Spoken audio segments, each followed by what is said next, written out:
Awu, bese sitshela ukuthi uhambile nje izolo. The session has been postponed. Administrator uphathwe yi-flu. So ngase ngithi ngisibambele amathuba. Oh, okay. Shall we start? Certainly. But first, the offer to purchase. Then initials at the bottom of each page, signatures at the dotted line. I have dated all of them. When you are done, please pass them around.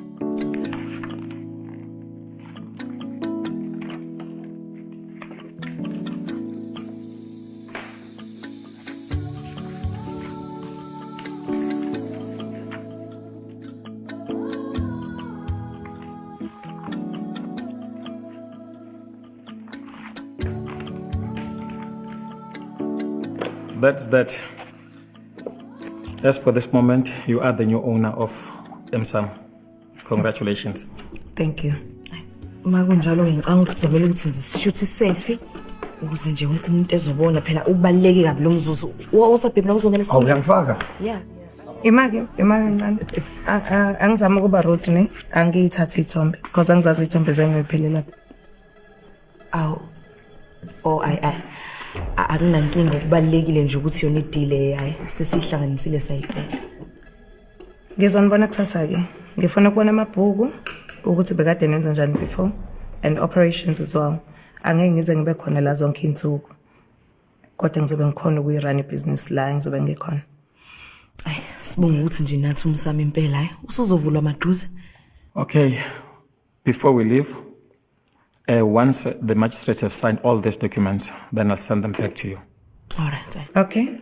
I'll see you tomorrow. Okay. Roger.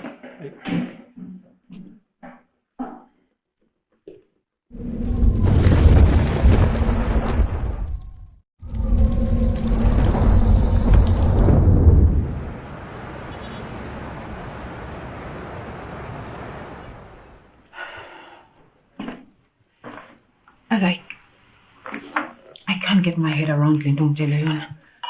So, Yampelu Maharaj is our secret shareholder. How is that even possible? I am as la data man do khohlakele yo kakhulu. Khohlakele. I mean kuzo zonke izinto. Khohlakele. Yes.